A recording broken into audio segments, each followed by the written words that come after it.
അവരും കൊണ്ടു നടക്കുന്ന സിദ്ധാന്തമാണ് ഡാർവിൻ സിദ്ധാന്തം. നോക്കണം, യുക്തിവാദിയുടെ യുക്തി എത്രയുണ്ട് എന്ന് മനസ്സിലാക്കാൻ ഈ ഒരു സിദ്ധാന്തത്തെ കുറിച്ച് മാത്രം നമ്മളൊന്ന് മനസ്സിലാക്കിയാൽ മതി. ഡാർവിൻ എന്ന് പറയുന്നയാൾ അയാൾ എഴുതിയിട്ടുള്ള ഒറിജിൻ ഓഫ് സ്പീഷീസ്, അതായത് ജീവിവർഗങ്ങളുടെ ഉൽപ്പത്തി എന്ന പുസ്തകമാണ് ഇവരുടെ അടിത്തറ, അവരുടെ വേദഗ്രന്ഥം ഈ കിതാബാണ്. എന്താണത്? വളരെ ചുരുക്കി പറഞ്ഞാൽ എന്താണ് ആ സിദ്ധാന്തം? ഈ ജീവികളൊന്നും തന്നെ പ്രത്യേകമായി സൃഷ്ടിക്കപ്പെട്ടവരല്ല, മറിച്ച് അവക്കെല്ലാം ഒരു പൊതുപൂർവികനാണുള്ളത്. ഒരൊറ്റ കണികയിൽ നിന്നാണ് എല്ലാം രൂപപ്പെട്ടത്. അത് പരിണമിക്കുകയും ഘട്ടം ഘട്ടമായി വളരുകയും പിന്നെ മനുഷ്യനും ഈ പ്രപഞ്ചത്തിലെ മറ്റുള്ള ജീവിവർഗങ്ങളും ഒക്കെ ഇങ്ങനെ വളർന്നു വരികയാണ് ചെയ്തിട്ടുള്ളത്. ഈ പരിണാമത്തിനിടയിൽ ഇവിടെ നിലനിൽക്കാൻ യോഗ്യതയുള്ളവയൊക്കെ നിലനിൽക്കും, അല്ലാത്തതൊക്കെ നശിച്ചു പോകും.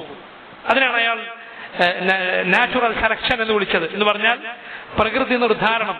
ഈ ഭൂമിയിൽ ഇങ്ങനെ ഈ പരിണാമത്തിനിടയ്ക്ക് ചിലതൊക്കെ നശിച്ചു പോകും, ചിലതൊക്കെ നിലനിൽക്കും. നോക്കൂ, ലോകത്തുള്ള യുക്തിവാദി വീരന്മാരെല്ലാം അവരെല്ലാം ഒരുമിച്ച് ചേരുന്ന ഒരു തുരുത്താണ് ഈ ഡാർവിൻ സിദ്ധാന്തം. ഇവരൊക്കെ അതിൽ നമുക്ക് കൂട്ടിക്കെട്ടാൻ കഴിയും. നോക്കണം, ഈ യുക്തിവാദികൾ ഇതിന് വലിയ പ്രാധാന്യം കൊടുക്കുന്നു. കാരണം അള്ളാഹു ഇല്ല, ഒരു സ്രഷ്ടാവില്ലാതെ, ഖാലിഖായ റബ്ബില്ലാതെ, അള്ളാഹു ഇല്ലാതെ ഈ ലോകം പിന്നെ എങ്ങനെ ഉണ്ടായി എന്നതിനുള്ള അവരുടെ കയ്യിലുള്ള ഏറ്റവും വലിയ ഉത്തരം ഇതാണ്. ഈ സിദ്ധാന്തമാണ് അവർക്ക് പറയാനുള്ളത്.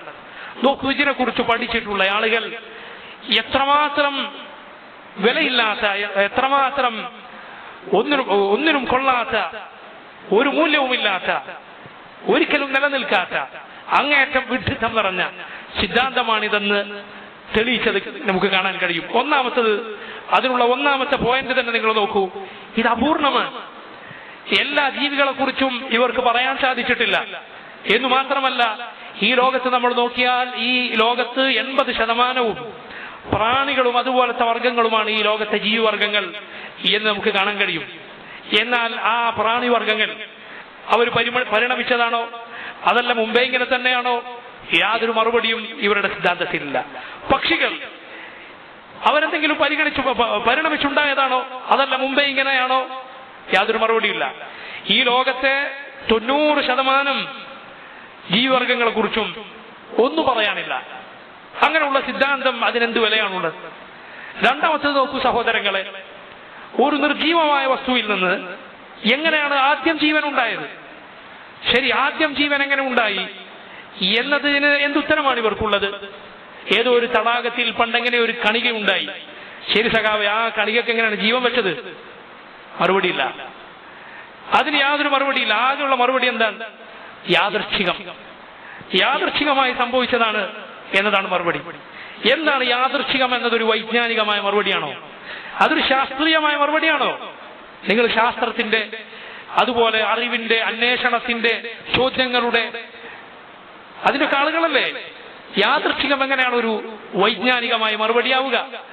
ഒരിക്കലും അത് നേരായ ബുദ്ധിയുള്ളവരുടെ മുന്നിൽ പറയാൻ പറ്റിയ മറുപടിയല്ല. മൂന്നാമത്തെ കാര്യം സഹോദരങ്ങളെ, ഈ ആളുകൾ ഈ സിദ്ധാന്തം തട്ടിക്കൂട്ടാനുണ്ടായ പ്രധാനപ്പെട്ട കാരണം എന്താ?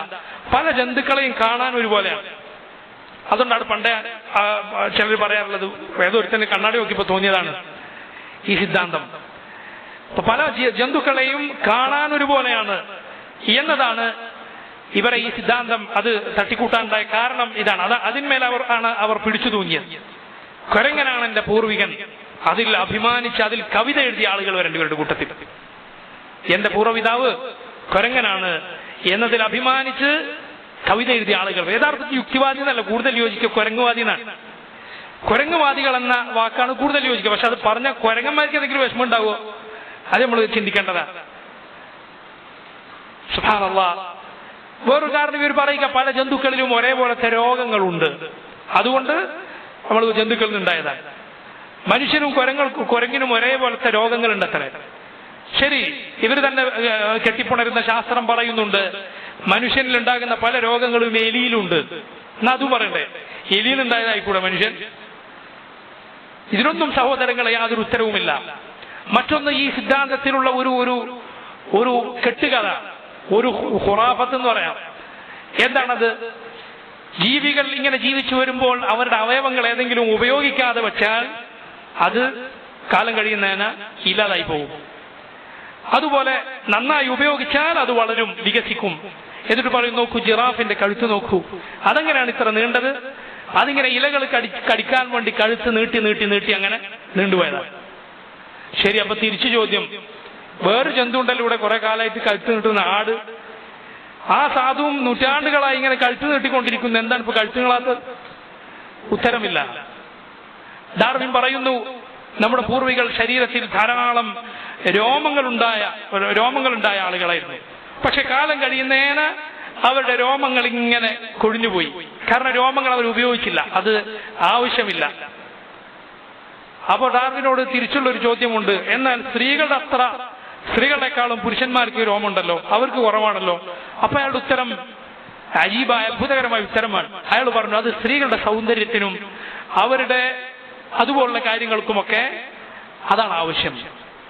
ശരി സഖാവെ, ഇത് അങ്ങേയറ്റം യുക്തിമാനായ ഹക്കീമും അലീമുമായ എല്ലാം അറിയുന്ന ഒരു റബ്ബ് പടച്ചതാണ് എന്ന് പറഞ്ഞാൽ ഇത് യോജിക്കുള്ളൂ. കാരണം പെണ്ണിന് വേണ്ടത് അങ്ങനെയുള്ള ശരീരമാണ്, അല്ലാതെ ഇതെങ്ങനെയാണ് യോജിക്കുക?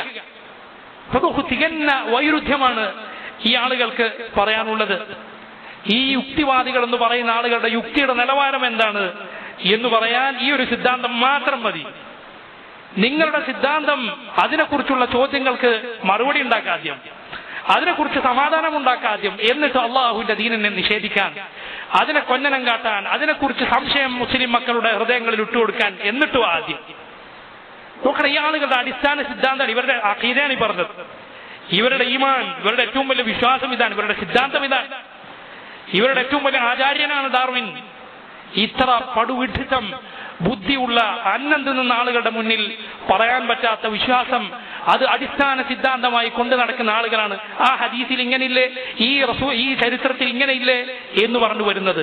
അടിസ്ഥാന തത്വങ്ങളെ കുറിച്ച്, നിങ്ങളുടെ അടിത്തറകളെ കുറിച്ച് ആദ്യം സംസാരിക്കുക, അതാദ്യം തീരുമാനാക്കുക, എന്നിട്ട് വാ സഹോദര